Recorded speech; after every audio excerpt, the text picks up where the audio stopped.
Welcome, everyone. We're here for the 11th Annual Social Justice Public Health Speaker Series, and we'll begin at about 5 after the hour. And so until then, we welcome you and check the chat.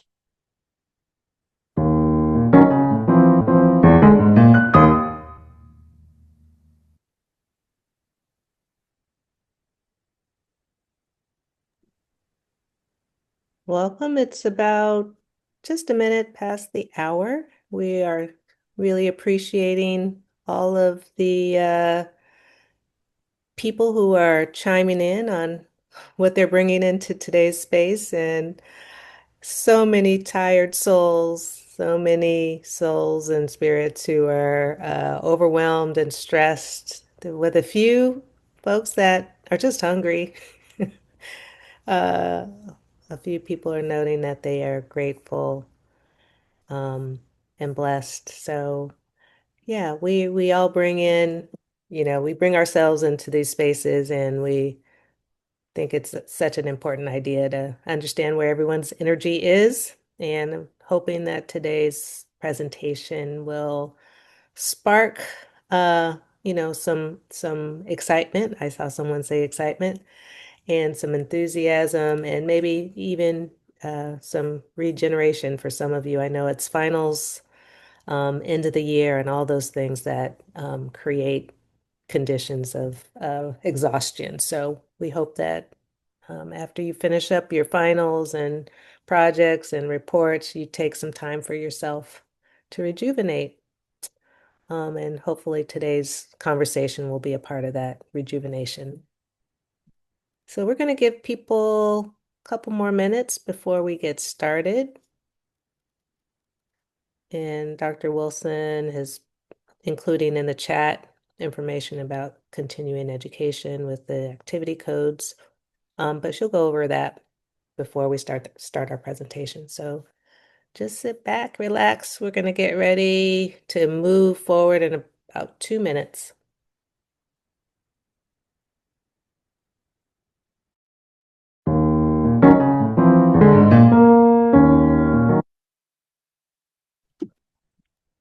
Good ending. Almost all right, Deirdre.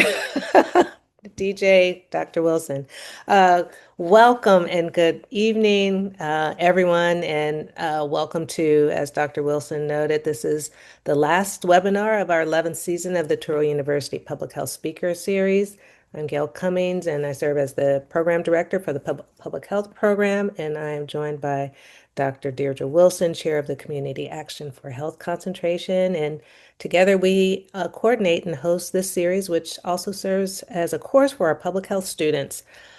For more than a decade, this series has brought national experts together to tackle complex and timely issues shaping community health and global health.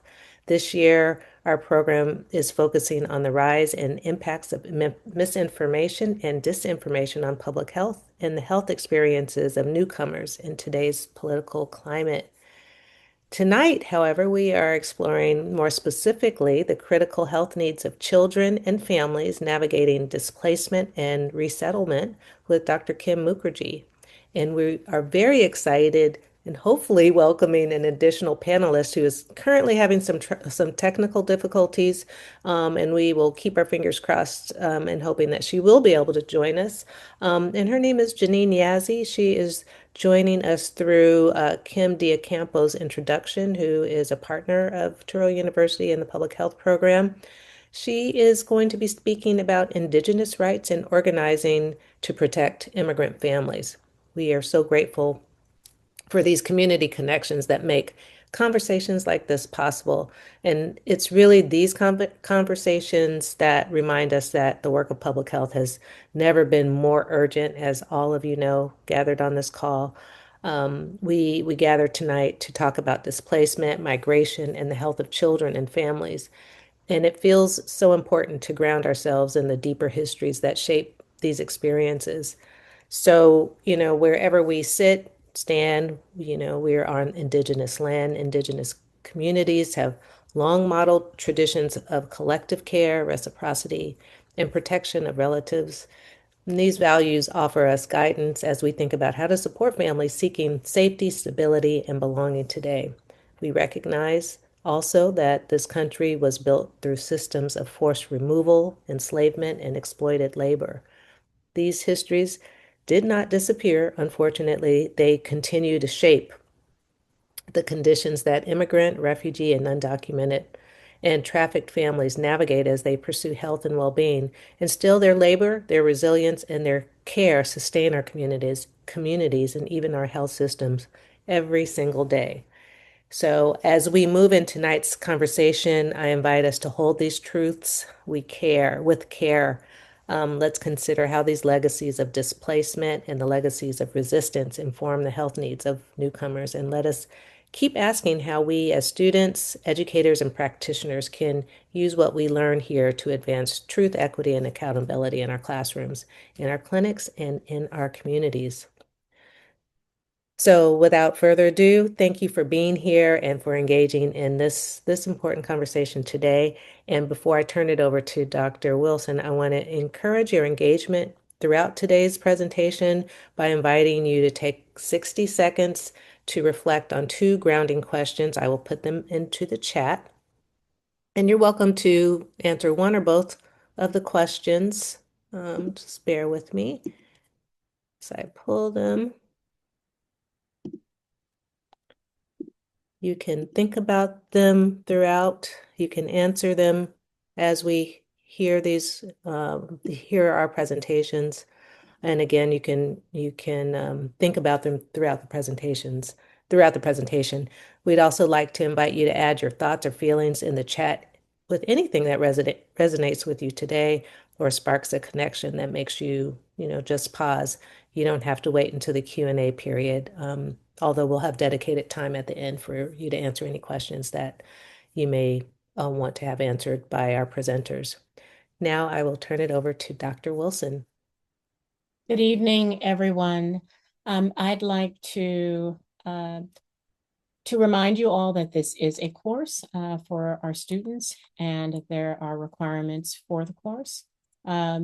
Also, that this is a Zoom session, as you all know, and it will be recorded and offered for viewing on our public health YouTube channel. So for this evening, I'd like for all of our students to turn their attention to their Canvas course requirements. This is the final session with final deliverables that will be due by the end of next week. For a roadmap for this evening, today's presentation is an overview of how policy environments shape the health of children in newcomer communities in the United States and community organizing strategies. We'll have a brief Q&A session after both presentations. You may submit questions by using the Q&A function in Zoom. The following slides will provide CME credit information, and this information is also in the chat. I need, in order for you to receive credit for this CME credit for this session, you need to register before the ending of this session today. So here's the CME QR code, or you may go to www.eeds.com and enter 20AVID as the activity code. For those of you who are interested in receiving a public health micro-credential or a badge for this session, we offer the micro-credential and the badges for the public health lecture series, and also our health equity and criminal justice micro-credential and the public health workforce skills micro-credentials. This information is also in the chat and can also be found on the Touro University, California website. And finally, I'd like to encourage you all to listen to past podcasts of our speakers on our podcast entitled Public Health Perspectives for Change. It can be found on Spotify or where you listen to your podcast. This information for Spotify is also in the chat. Now for our speakers. Our first speaker is Dr. Kim Mukherjee. She is a primary care physician with expertise in the care of children and immigrant families. She completed a combined MD MPH program at the University of Washington in 2013 before moving to New Orleans to pursue residency training in pediatrics. After residency, she joined the faculty at Tulane University in the Department of Pediatrics as an assistant professor of clinical medicine and served as the department's director of immigrants and refugee health. She was also the medical director of the New Orleans Children's Health Project. And through her work with the New Orleans Children's Health Project, she led efforts to develop a comprehensive medical home and medical legal partnership for children in immigrant families, with a particular focus on children newly arrived to the United States. She currently serves as the chair-elect of the American Academy of Pediatrics Council on Immigrant, Child, and Family Health, and has recently relocated to the Seattle area to be closer to family. Please join me in welcoming Dr. Mukherjee. And after her talk, we will welcome Ms. Janine Yazzie, who is a human rights and indigenous rights advocate whose work centers on community-led solutions to economic, environmental, and social inequities. At the start of Ms. Yazzie's presentation, I will read her bio. Welcome, Dr. Mukherjee. Thank you so much. Let's see, it's not allowing me to share yet. Let me try one more time. There we go. Bear with me for 1 second. Okay. Hopefully y'all can see my slides. Great. All right.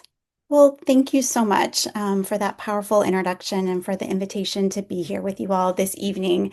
It truly is an honor to be here. I am incredibly excited to have a conversation with you, even if it's only for the next half hour. So I know that's a short amount of time for us to really be able to dive in a little bit into some of the rich material that we hope to cover this evening. But my hope is that we can transition some of those tired, stressed, overwhelmed feelings to inspiration and the shared commitment that we all have really to promote justice in healthcare and in our communities. And so this evening, my goal is to do just that. I have nothing to disclose. And my objectives are going to be pretty broad in the sense that I want to share with you a little bit of my journey as a pediatrician, but more so as a pediatrician in healthcare who really witnessed a lot of inequities from the very beginning of my journey as a pediatrician and as a trainee, in fact, in New Orleans, and how that really inspired me to pursue a career that was focused not just on improving the health and well-being of children, but doing so through a lens of equity and justice, particularly in a healthcare system that isn't always designed to meet those needs of children and families. And so my goals this evening are on the slide in front of you to really discuss what that looks like through a healthcare lens. What does justice mean? What does equity mean? How do we understand the needs of our community and the importance of understanding our community in order to better serve and promote the needs of our families? And I'm going to do so by really sharing a lot of stories with you. So this may be a little bit of a different presentation in the sense that I hope to share some narratives with you that really give you a sense of what inspired myself and our team to really do things just a little bit differently, to create a little bit of a different model of care for our patients. And through all of that, hopefully we'll demonstrate the power that the narrative has in our advocacy, in our healthcare promotion, and more importantly, in social justice in our communities. So let's start with the narrative. For me, I will say fundamentally over and over again that the number one teacher I have always had throughout my career and who continues to teach me are my patients. Learning their narratives is a powerful privilege that we have as healthcare providers and an incredible tool that we can use in advocacy to really promote change at the system level. For those of you who are in healthcare or who have worked in healthcare, you will understand that notion of hearing stories day in and day out from our patients and one story leads to another. And pattern recognition is something that we're trained to do as healthcare providers. And when we start to hear narratives that really make us see a bigger picture and see those inequities in systems, it really helps shape our ability to advocate on behalf of our patients. So I'd like to start by sharing a little bit about the narrative that I first witnessed in New Orleans and was first shaped by as I was learning to become a pediatrician. And so I moved to New Orleans to pursue my residency training in pediatrics. And one of the clinics I had the honor of working on was this blue bus. And this bus was a system of mobile healthcare units that was really deployed after Hurricane Katrina, which forever shaped the environment in New Orleans, both the healthcare environment and the community at large. But this mobile healthcare unit had the ability to really go into neighborhoods that had just been devastated of the healthcare infrastructure and to really help identify some of those acute needs of children and families who were unable to access healthcare as a system. And so I had the opportunity as an intern to really get to know the team and the neighborhoods within which this mobile healthcare unit worked. And one of the most powerful experiences I took away from that was a lesson I learned from the gentleman you see in the background of that lower photo there. His name was Carlos. Carlos was our social worker, our case manager for all of our patients. So we had our own team. We had our social worker, Carlos. We had Kenya, our nurse, who you see in the foreground of that photo. We had several physicians who rotated on the bus. We had a nurse practitioner. We had an amazing team that really was so dedicated to this mission. And it grew over time. It really started out as disaster response relief in those first weeks and months and even years right after Hurricane Katrina, and transitioned into learning narratives of communities and neighborhoods and recognizing that one of the newer narratives the team was seeing was a newly arrived population of children, an immigrant population of children that we had not previously seen in large numbers in the New Orleans area. And this was a community of children who were coming primarily from the northern triangle of Central America, Honduras, Guatemala, El Salvador, and relocating and really being a part of that rebuilding and that sense of rebuilding a community was not only in the adult migration that we saw of migrant workers who were coming to help rebuild the community. It was children and families and whole neighborhoods and just an incredible growth of our pediatric population with immense changes that we saw in a short amount of time. And Carlos had this unique ability to connect to patients. And he understood parts of their stories that so many of us had yet to learn, had yet to understand. And he understood because he himself had come to the United States as a refugee, as an adolescent, when he was a teenager. He came alone without his parents, scared, fleeing political persecution, looking to rebuild, to start a new life, and seeking safety in an environment that was brand new and scary, and in some ways exciting, but in very much so ways overwhelming for a child to navigate by himself. And with time and with the support of incredible community resources and families and neighborhoods, he built that sense of community and ended up raising his own family in the community until he became this icon in the community who other migrant families learned to look to for that support and that sense of safety. And so, what he taught me in those initial days as a trainee, as a brand new intern, is a message I hope to convey as one of the most important messages this evening in our short conversation together, is that building a sense of safety is how we promote justice and equity in our families. Without a sense of safety, without creating a space where families feel safe to share with us their narratives, their traumas, their stories, we, as the healthcare system, as healthcare providers, will miss major pieces of their story and perhaps profound ways in which we can help them or link to resources or build community partnerships if we don't first create a sense of safety to learn their stories, to share that sense of responsibility to help meet their needs, but to ultimately create a sense of dignity and purpose in the healthcare setting.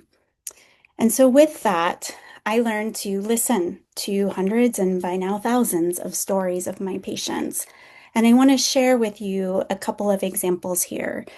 I've heard stories of children who have left their home country due to injury from gang violence, such as the little boy in the top corner of your screen.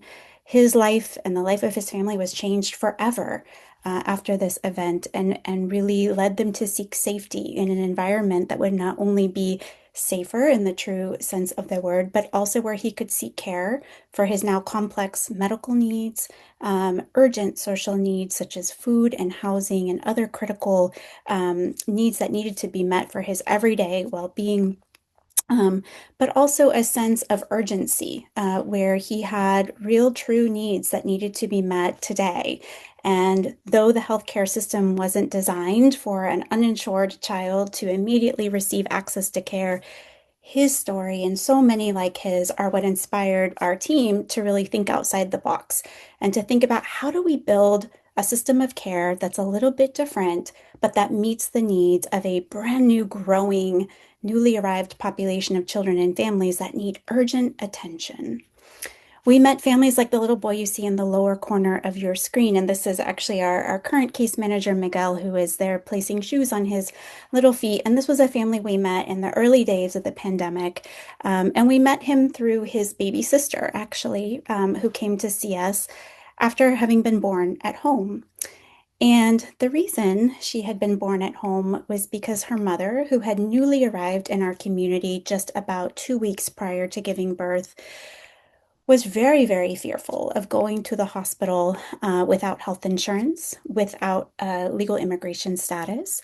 She was very worried about what her undocumented status might mean to authorities or officials at the hospital, or what it might mean to her financial state if she arrived at the hospital and encountered major bills without health insurance. And so she delivered the baby at home.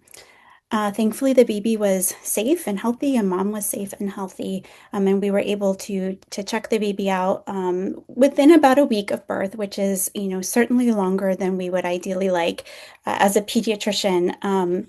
But it profoundly impacted us that the need to further understand these larger narratives that play an everyday role in our patients' lives are so crucial to our ability to build a system that is accessible and that really centers their sense of safety so that we can help provide the resources, those well visits, those checkups, referrals to subspecialty care, etc. We can't do any of that if we don't first understand the narrative. And so these stories over the years really made me think on a bigger level, what's going on here on a population level? And so the second point I want to really share with all of you this evening is that it is crucial that we understand the bigger picture in our communities. The drivers, for example, of migration may be unique in your community compared to what I was experiencing in New Orleans. But ask yourself these questions about what is causing children to flee and to seek safety? What is causing families to need to seek care? But what are some of those barriers that may be preventing them from seeking care? And so I started asking myself these questions about my community in New Orleans so that I could better understand what was happening because we were seeing a very clear shift at the time. And this was in 2013, 2014 when I first moved there. And I wanted to further understand what this connection was. So I know many of you are based in California, but I'm using this as an example to really just show, the ways that you can think about asking questions about your own community. So for me, I wanted to know why was there a sudden surge in children arriving from Central America to the greater New Orleans area? And what I learned was that there were long-standing ties between the New Orleans area and Honduras, mostly due to trade and industry, such as through the fruit trade.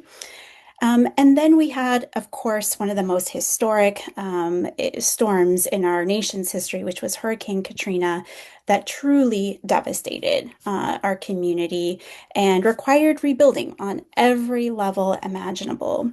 And this is where we saw a very large influx of predominantly adults from Honduras and other Central American countries who immediately came in very large numbers to help rebuild the city. So much so that there's a monument downtown near the waterfront really dedicated to honor this sense of not only migration, but this sense of true community partnership, and really extending an incredible amount of gratitude to this community of immigrants who helped to rebuild our city in ways that were, really challenging and would not have been possible without so much help so quickly.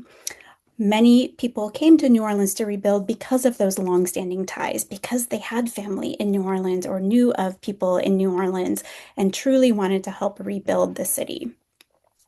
And then a good 10 plus years after Hurricane Katrina, we started to see the children coming. And so, again, if you see changes or trends in populations in your community, start to ask why and start to investigate a little bit more deeply about what might be going on at that system level. And even before these headlines that I have shown here hit the news, we were already seeing trends in our clinic of children coming unaccompanied who had come through the US border, southern border, and were looking for reunification with a parent or family member in the New Orleans area. But what we saw were children with a very unique, complex set of needs, children who had experienced trauma, unlike anything we had ever seen in our clinics before. At the time, these were the major surges in migration that we were seeing from Central American countries, as you can see, and driven by violence in their home communities, primarily as the number one root cause of migration. And as you can see, with Honduras being the number one country from which children were fleeing, and with New Orleans having such a significant Honduran community, it made sense now to me why we were seeing such a large surge of children in the New Orleans area coming from these countries. We were in the top 10 of states who were receiving these countries, and by a few years later, we were still at number 11, number 12. We really never dipped very far beneath. And so, as you can see here, these are the other states in green that were receiving large numbers of unaccompanied immigrant children fleeing their home countries and seeking safety. Many of these states, such as California, Texas, Florida, New York, had historically large immigrant communities or had systems in place that perhaps could better meet the needs of newly arrived populations than we were equipped to do so in Louisiana. And so this was a tremendous change in a very short amount of time, not only for the healthcare sector, but for the school systems, for our communities, for every aspect of life, particularly that impacted children and families. We needed to learn to build systems in ways that better met their needs. The journey north, of course, is riveted with a very traumatic and harrowing experience for many of these children.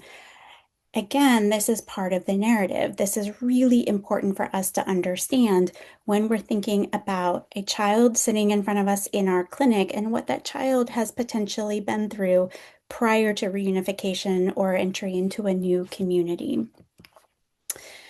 And it was at about this time that the American Academy of Pediatrics really started to recognize this surge in immigrant children and with very complex new needs. And a quote from the president of the American Academy of Pediatrics at that time has always stood with me since then. And he said, "Children do not immigrate, they flee. They are coming to the US seeking safe haven in our country, and they need our compassion and assistance." And these words couldn't be more true today. They have resonated with me every day of my journey working with children and immigrant families who are newly arrived to our communities. But I think it is so essential that we understand their narrative so that the social narrative that we often hear on the news or the political narrative is not the one that takes center stage, but yet centering the dignity and story of that family is what should take the center stage so that we can better build a system around their needs. So in addition to learning the narrative of our patients, as I mentioned a few minutes ago, it's crucial that we understand the environment within which we work. I'm going to give some examples from my community, but I want you to be thinking about the community in which you're working or plan to work, either as a healthcare provider or in public health. And to really think about what are those factors at the community level that continue to influence how we build better systems of care for newly arrived families? And what are those factors, particularly that are unique to a newly arrived immigrant child, that may need to be taken into account as you're building that system?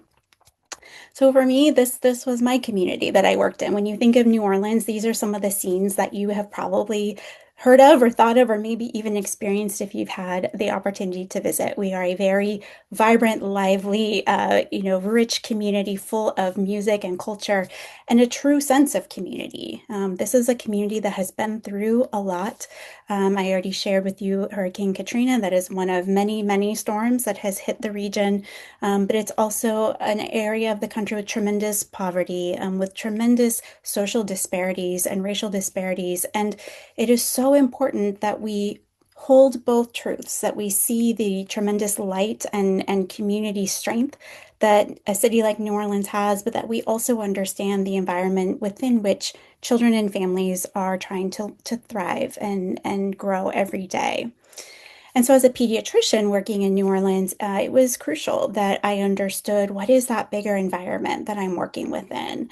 And so, there's a resource here where you can really, look at rates of poverty state by state. And as you can see here, Louisiana and I update this map every time I give a presentation. So for years now, I've used this map, and unfortunately, Louisiana continues to be the number one state with the highest level of population living in poverty. And so, of course, these are indicators that we don't want to see. We certainly want to see this change and improve, but it is a reality that we must take into account when thinking about building systems, particularly for a newly arrived community of children with very complex needs. When we break that down to the local level, it's important for us to understand how are children being impacted. And so this is a data source that I was able to use from New Orleans, but perhaps you can think about in your own communities. How can you get data on what are those local rates of children living in poverty, and how does that compare regionally or nationally? And as you can see here, we're broken down by region. We have parishes in Louisiana rather than counties, but Orleans and Jefferson Parish really make up the greater New Orleans area. And as you can see, we have rates of children living in poverty far, far, far above the national average. So again, very important for me to think of this and for all of us to think of this when we're thinking about building a better system for kids. We have to first understand what those baseline challenges are. A resource I absolutely love to look at every year and encourage all of you to look at for your own states and region is the Kids Count Data Book. And this is going to give you those trends in child well-being year by year. So rather than getting census data every 10 years, the Kids Count Data Book, which is put out by the Annie E. Casey Foundation, will look at trends in 5 major categories that really impact child health state by state. So it looks at economic factors, community well-being factors, health indicators, and puts together lots of indicators and information to say, how is it to be a child in this state versus that state? How are children trending? How is their overall well-being? And rank states 1 through 50. And so again, I update this every time I give a presentation. Unfortunately, Louisiana does not budge much. We are number 49 currently, and we've really sat there at the bottom historically for many years, really highlighting the challenges that we have when it comes to improving systems of care. But if we don't understand where we're starting from, it's hard to know where we need to get to. And so it's really, really crucial that we understand the baseline needs in our communities. The resources listed there, I highly encourage everyone to take a look at your state, even if you're not, maybe in pediatrics particularly. I think it's a really important indicator of how overall health is in a community based on how kids are doing in your region. So let's break that down now. So we've looked at the big picture that a state like Louisiana, where I was seeing a large population of newly arrived immigrant children, is really juxtaposed on top of a state that already has the highest rates of children living in poverty, one of the highest rates of children living in poverty in the nation. And in addition to that, we know that all of these other factors, looking at education and economic well-being and health indicators, already tell me that I'm working in a system that is not quite meeting the needs of kids. We have significant barriers to meet needs of children. So now I have a newly arrived population of immigrant children, and so how might their needs be different? So we need to look at more information and better understand what it means to be a child in an immigrant family in the United States. So let's zoom out again and let's look at nationally. What do those indicators look like, particularly when it comes to health access and health insurance? So first of all, important to know that over 1 in 4 children in the United States has an immigrant parent. That's an incredible portion of our population, and a really important factor for us to understand when we think about policy and when we think about all of these other indicators that impact health. We have to take the time to understand what that means, particularly for immigrant families, because they are a large portion of our population, especially in pediatrics. And so when we think about health access, we have to think about health insurance as a crucial part of accessing healthcare. And we can see from the data listed at the bottom of your screen that children in immigrant families have a particularly challenging time accessing health insurance in many situations. So, what I was seeing in Louisiana, the largest category of children were non-citizen children. And so that became an important factor when thinking of how are these children going to access the healthcare system. This map is incredibly important to understand to answer that question. So it varies. The answer is it varies state by state. We can see that there are about, I think, 13 states that are in the dark blue that have expanded access to health insurance for immigrant children, and that includes undocumented children in many cases. And then in that sort of light blue color, you have states that have expanded access to what's considered lawfully residing children, regardless of date of entry. This was a huge shift for us down in Louisiana. We were initially one of the states that was in the gray color, where we did not have any access at all for children without a 5-year wait period from the time they became lawfully residing. And in 2019, that law changed to what you see there now, which is that any child considered lawfully residing, which is a specific list of factors that would allow a child to be considered lawfully residing, was now eligible for health insurance, Medicaid. To a pediatrician's ears, that is like Christmas morning. I mean, that is everything to have access to health insurance, to now be able to send that child with paraplegia to see a neurosurgeon, to see a neurologist, to access equipment like a wheelchair and other urgent needs like medications and other healthcare needs. It was a game changer to be able to have these children access the healthcare system in our community. But how are we going to do that? Because it didn't work that way, where you would just sort of, check a box and say, you're lawfully residing and now you have access to Medicaid. Through a long process, what ended up happening was we needed access to an immigration attorney. And so we were able to use the law change in 2019 to build out a new piece of our system. And that was to add a full-time immigration attorney to our clinic to build out a medical legal partnership, because immigration status is a health affecting status. It is a social determinant of health. And so, in this case, a child who could now be considered lawfully residing through the help of an immigration attorney and the very complex pathway and paperwork involved in that process could now access the healthcare system in a way that was more equitable and more just for that child and his or her family. And so, this is why understanding policy and data and that bigger picture, those bigger systemic and community level factors, is so important when we think about how to improve healthcare for our patients. And so the last thing I want to cover and leave you with is really how to put all of this together. That comprehensive model that we hope to build for our patients really is about how do we respond to these injustices that we are seeing? How do we build out better systems? How do we push back against a system that isn't quite built for newly arrived immigrant children? And how do we really advocate for their needs with equity, compassion, and justice? And so I'm going to tell you just a couple more stories before I wrap up. And these stories are what continuously pushed our team to build out different parts of our system. This is a story of a 9-month-old who came to clinic for a well visit in March of 2020. And we all know what happened in March of 2020. It was a very scary time. And at the time, we were seeing children for crucial visits.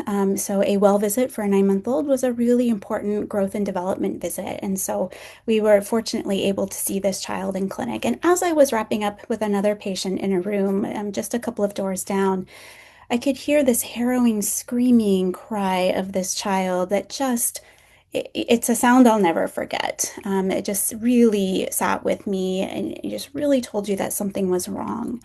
And upon entering the room, the patient's room, the mother showed me this very bottle, actually. This is an actual picture of the bottle. And as you can see, the bottle is not stained the color of milk that we would expect from a 9-month-old, formula or milk in a bottle. It was stained the color of juice. And the mother said, this was it. This was the last of the juice. We've run out. We don't have any more food. Now, a 9-month-old ideally should not be drinking juice from a nutritional standpoint. But more importantly, this family had run out of formula. And the mother, during a time when the world was shutting down due to a global pandemic, she was more concerned about how to access any food at all because her partner had just been detained by immigration enforcement.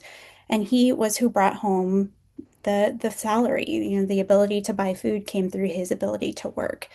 And so she now had a young child, several young children at home who needed urgent access to food. And of course, at the time, globally, we were telling families to be safe with masks and soap and social distancing. And here's a family that needed all of that plus something more urgent, which was formula that minute for her baby. And through stories like that, it really exposed those inequities that immigrant families experience when we have global shifts such as a pandemic, or right now we have sweeping changes to our policies on immigration enforcement. But at the root of all of that, the root of the headlines that we hear are families and babies and stories just like this that really humanize that need to respond immediately with resources. And so our team, through stories like this, really advocated for access to the food pantry at our clinic to really expand and have food and resources that our patients needed to access as a result of stories like hers. And then the final story I want to share with you is this one of a little girl who had come to clinic due to concerns that she was having some trouble learning at school. And this was a little girl who had done great in school prior to this time and had never had any issues and loved going to school. But suddenly she didn't want to go. She would kick and scream and just, it was a really scary place for her. And so, upon talking with her mother in clinic in one room, I had the little girl sit in another room with one of the students who was in our clinic with us that day. And she just sat and drew some pictures with the student while I spoke to her mother. And while I spoke to the mom, the story I received, this was several years ago, is one that is now very common today. That the little girl's father had been detained on the way to school, near the school, by immigration enforcement. And now school was a very scary place for her. The picture that she drew was, "I love you, Daddy," which was just a heartbreaking thing to see in this little girl who was very clearly traumatized and hurting from this experience. And her ability to grow and thrive and learn in school was completely impacted by this. So stories like this that are chilling and to this day I will never forget are what link to the policies that we're hearing, whether it's health policy or immigration policy. This is how we link to the everyday human stories of our patients, and understanding those impacts on children and families is how we better respond with systems to meet those needs. So our team was a collaborative between a university, a children's hospital, a nonprofit, and a local clinic that really came together to build this system of care that was different. Because as I've shared with you tonight, our patients had different needs. They had unique needs. They were impacted every day by policy changes. And we needed to be that safe space that centered their dignity, that truly was rooted in compassion, but that had all the spokes of the wheel available to them that we would build out each time that we needed to add more. So we always said we were building the plane as we flew it, but there was an urgent need to keep that plane up in the air because kids had urgent needs every single day that our team did our best to try to meet, but that, certainly we could not have done without learning their stories, working with community partners to make all of this possible, and continued advocacy throughout. So our role as pediatricians became a little bit different. It was not just treating ear infections and giving vaccines and all of that in clinic. It was outside the clinic. It was thinking about those everyday needs of kids. And then there are a lot of words on this slide, but really the bigger picture here, the point of this slide is to really say that beyond those spokes of the wheel, within our clinical model, we couldn't have done any of it without partnership building with our community partners, our community-based organizations, without understanding the policies, and without a continual drive to persist through these barriers in order to help improve the needs of our patients. So I won't read this slide for you here. I think we've summed it up here in the last couple of minutes, but knowing the narrative, knowing your community's unique needs, and looking for the helpers in your community are how we build a better system for newly arrived families. And keep at it. It's hard work. Be persistent, but it is so important that we build something better for children and families who otherwise don't always meet a system ready to meet their needs. So thank you.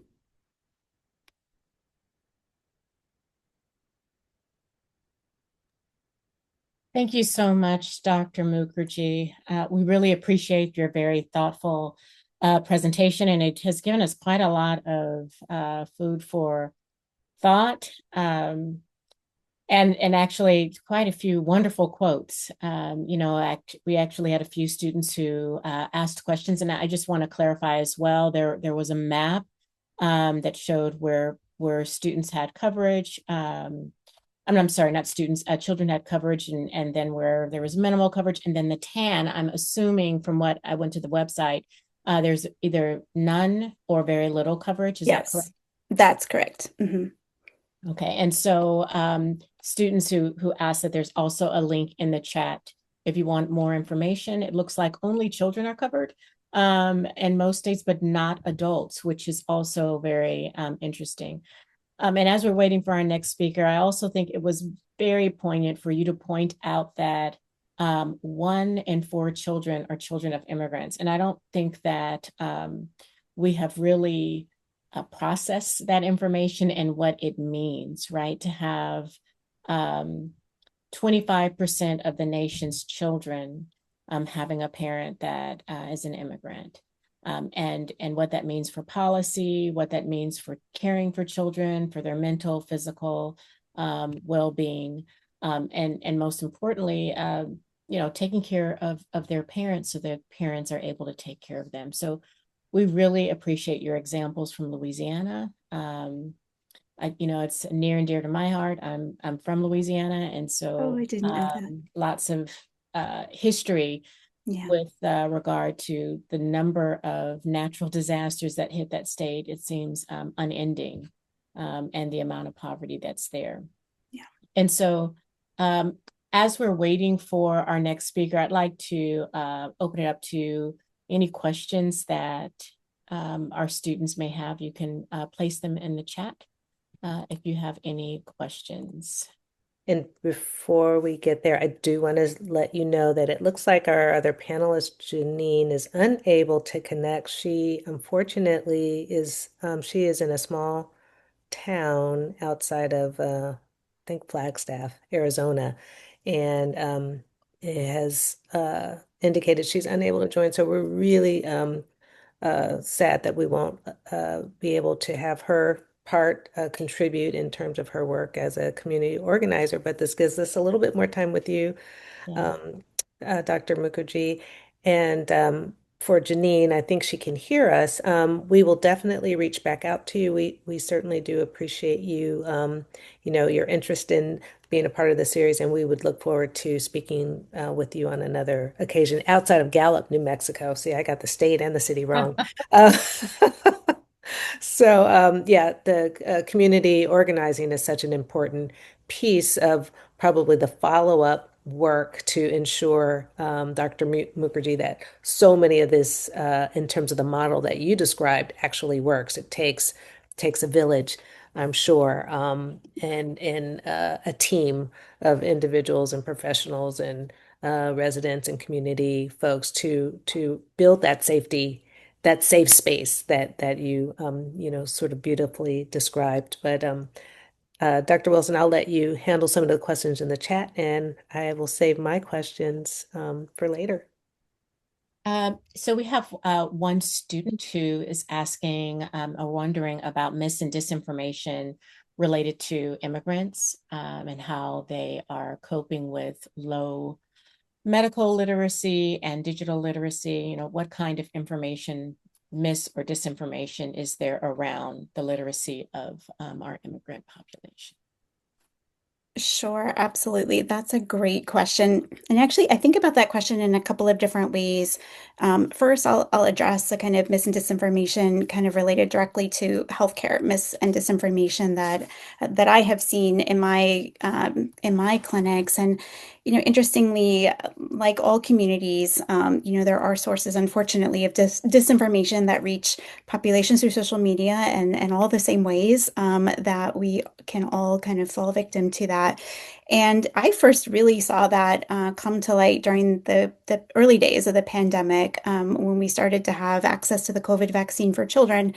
And, uniquely, I saw a population of children who needed a lot of catch-up vaccines. And so we were, continuously providing vaccination in clinic without much hesitation from families. And then all of a sudden, we were seeing a lot of hesitation around the COVID vaccine. And it was sort of fascinating to me that, while it was something new and different for everybody to really be navigating, it vaccine hesitancy was not something I had historically encountered a lot of in my work with immigrant communities, as compared to some of my pediatrician colleagues who don't work as much with immigrant communities. And so I just started asking patients where they were, hearing information, where they were getting information from. And we'd pull out the cell phones and, we'd watch the TikTok videos together. And, I think just like anywhere that we can get disinformation from, social media was a major source of it, where, I mean, you could see where major news sources had been clipped and edited in different ways.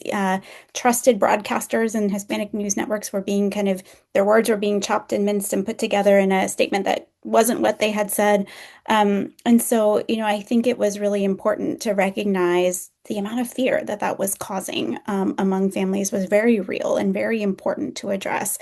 And we had lots of conversations. I think, as with all misinformation, being able to have a conversation that feels safe they first have to have trust and feel safe to trust whom they're talking to about their children's health. And so, that's on us to really build that trust and really earn that trust with our patients so that we can have a conversation about the facts, what's safe and what's not, and what's believable and what's not. So I think of misinformation, disinformation impacting immigrant families in the same way I think of it as impacting all communities. It's a very common pattern and thread. But kind of zooming out from that, I think there's a lot of misinformation and disinformation about immigration and the narrative that a lot of our families are dealing with day to day. And so, that's where really humanizing their stories helps push back against some of that narrative about what's happening politically. And so that we can be very compassionate to their fears that are very real in terms of accessing care. I will say another major piece of misinformation that I've seen along those lines is with regards to access to public benefits. And so we know that immigration policy throughout years and again now currently has impacted something called public charge. And public charge is part of our immigration system. It really, when somebody is looking to become a U.S. resident or U.S. citizen, this is something that has been a longstanding part of our immigration system to really kind of, identify who may become, in the words of the immigration system, a burden on the U.S. economy, et cetera. I mean, this is just sort of something that has been a factor in immigration proceedings for decades, if not longer. but then in more recent years has really been used as a tool that has created a lot of fear in immigrant communities about what does that mean to be a burden on the US, communities or society or government. And what that has interpreted to has become a sort of this wildfire of misinformation about, use of Medicaid for children's health insurance or use of WIC for formula for a baby, and the list goes on and on. I had a family ask if they should unenroll their child from a daycare because they weren't sure if that was considered to be a public charge. And so what we have is this misinformation really as that major piece that, links healthcare and everyday resources that children need to grow and thrive to immigration status. And it's very complicated and very complex, but what it boils down to is in some cases, there are real policies and real threats, but in other cases, it's misinformation that has really just spiraled and spiraled and caused what we call a chilling effect. And so families are so scared to access information or access benefits that, their child might need to eat to go to school to access health care, that it's become a very, very disheartening and scary to see the ways in which that information can have an immediate and direct negative impact on a family's life. Thank you. That's really, I think, important for our students to understand kind of public charge as they're going out and interfacing with the pediatric population and their parents. I can see how that information and misinformation can really affect the uptake of healthcare and getting the benefits that they deserve and are available to them. Dr. Cummings?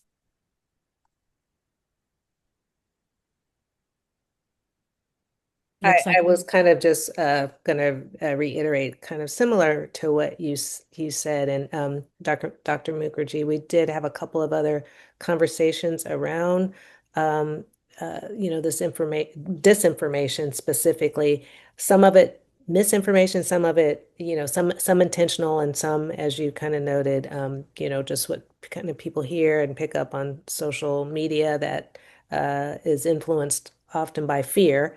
And people have some true fears in this, in this space that we're in right now. And I'm just wondering, as a clinician and as a practitioner, how do you kind of support truth telling to your, for your patients? Because, sometimes the circles that people are in are, really where they feel safe, and sometimes getting information even from professionals is challenging to believe. Mhm. Yeah, absolutely. And I think with the public charge example, it was really challenging because there were times where I also didn't know what the exact policy was at that moment in time. It was constantly changing. It's still changing. And I didn't want to give information that would put the family in a situation that might be unsafe. And so that's where I knew that was an example of one of many times where I knew that I couldn't work alone as a clinician to answer these questions.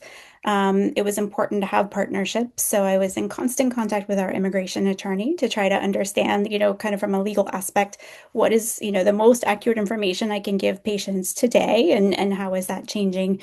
But then even beyond that, a lot of the community partnerships, the organizations that we worked with were other organizations that interfaced with these families on a regular basis, whether it was through the school system or other local partnerships. And it was important that we all had the same information and were sharing the same information at the same time so that families could hear it from multiple trusted resources. And it kind of helped us all stay on top of the policy changes and kind of, support one another in that as well.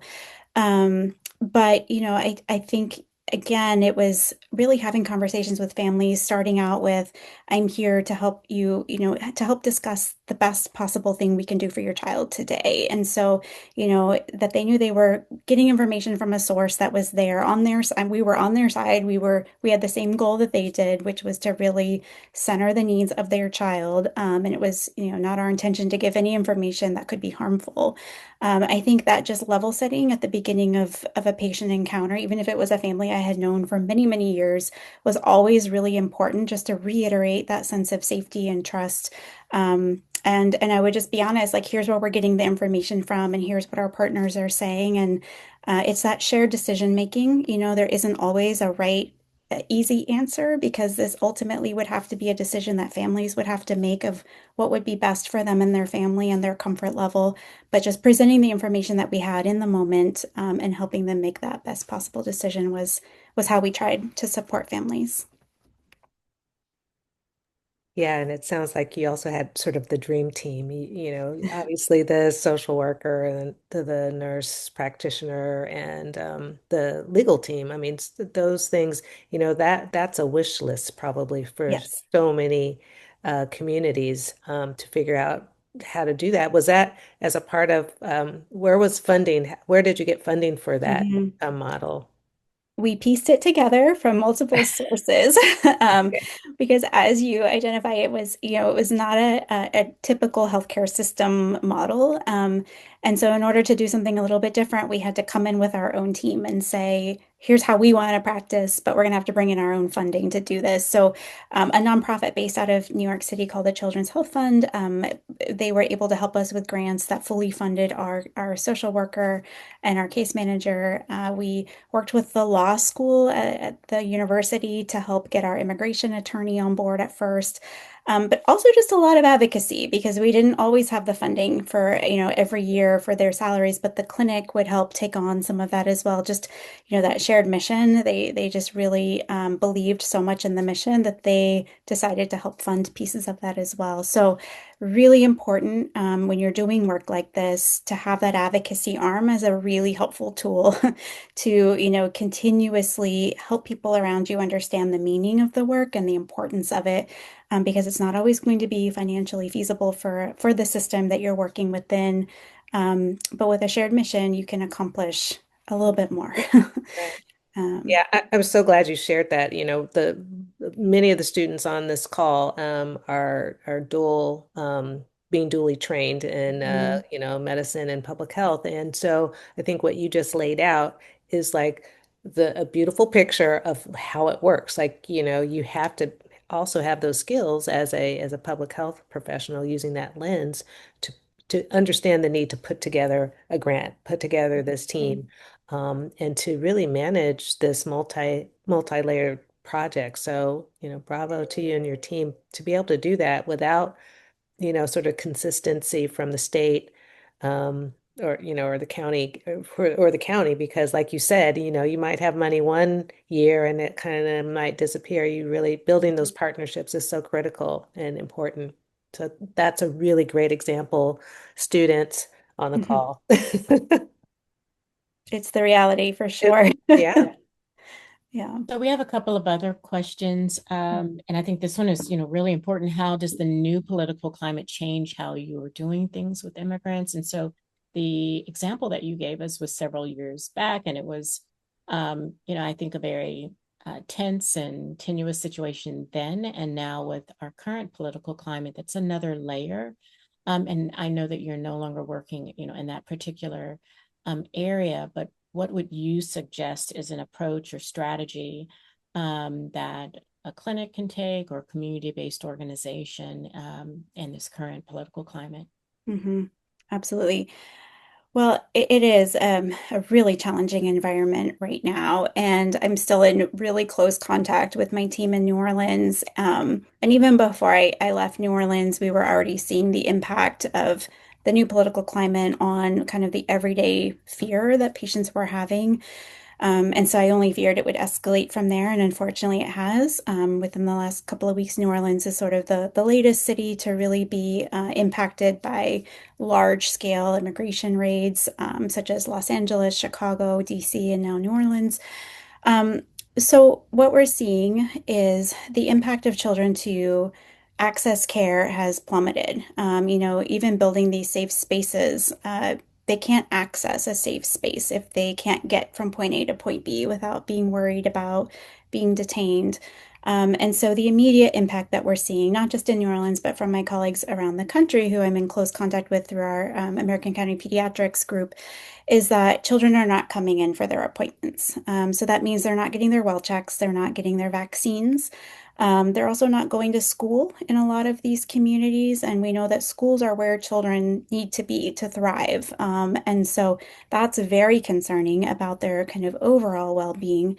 And then we're seeing children not accessing life-saving critical treatments, like going to the hospital for chemotherapy, and other, just incredibly important needs are not being met.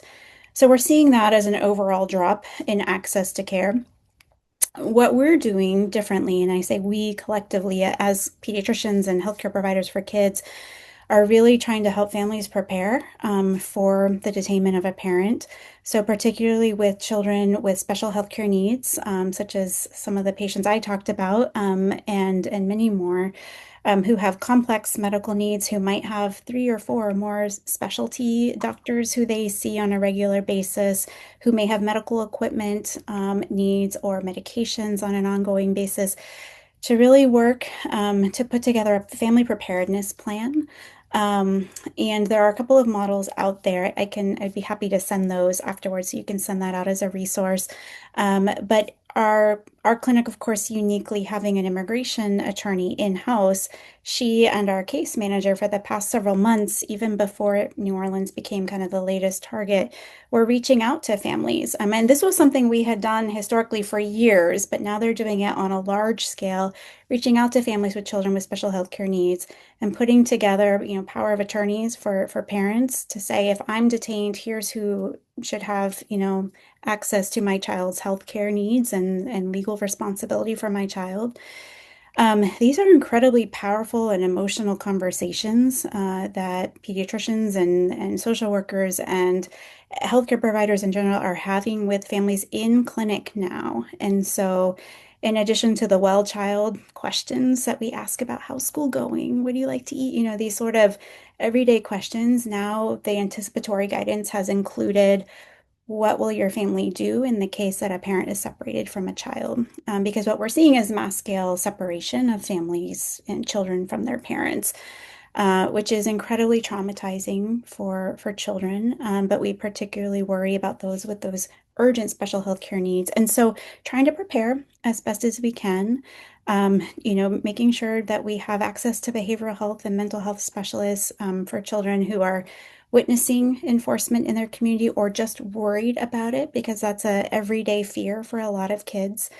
So in New Orleans, we had quite large scale raids a few years back. It was during the pandemic, actually. And so we saw this on a smaller scale than what we're seeing now, but the pattern is very similar. That impact of fear on children's ability to learn, their everyday kind of needs like eating and sleeping are impacted.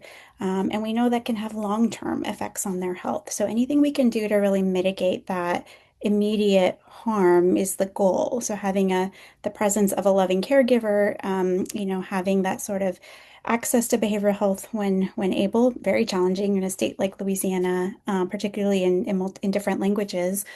But these are the pieces of the puzzle that we need to have in order to put together a safer picture for kids. But it's incredibly challenging for sure. Thank you. That is a lot to take in. I think also considering that, you know, California, I think, uh, is more progressive in some of these issues, but it looks like there's going to be a lot more work to be done and a lot more lawyers needed in Yes. a clinical setting. Because when I was just thinking about what you were saying, it's like actually putting together a power of attorney and that being part of the intake process. That's the first I've ever heard of that. Yeah, that's really heavy. Yeah.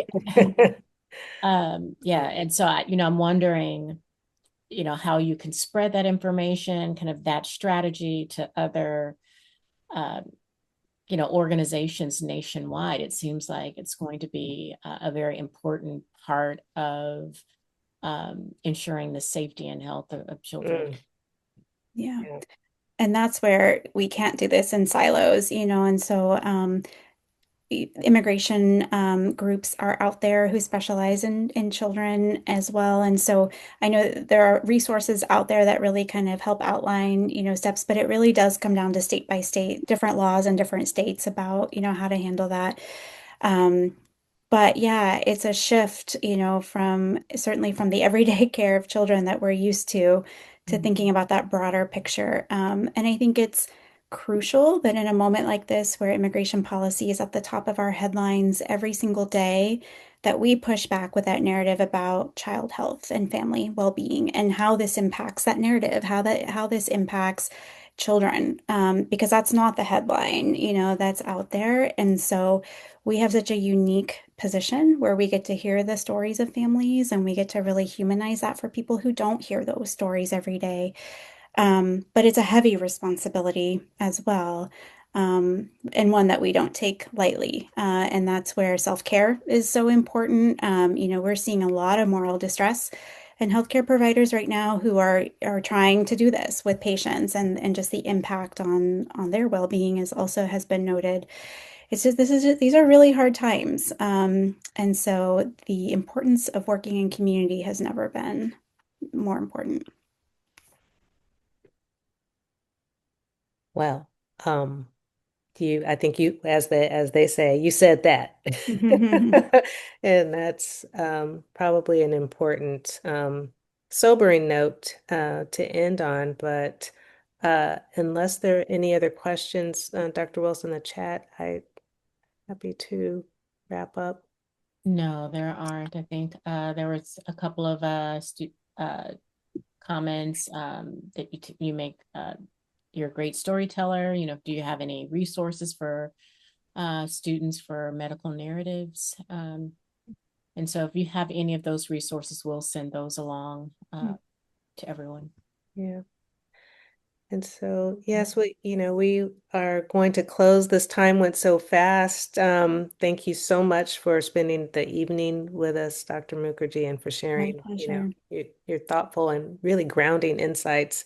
And as Dr. Wilson noted, some important sort of parts of this model moving forward that, we hadn't considered. I know in our program we have um, an attorney now who is on our faculty and has brought in some of these ideas that we had not ever really considered. So I'm really grateful. We're really grateful for you kind of highlighting that importance with regard to this aspect of the immigration and these policies that we're now seeing.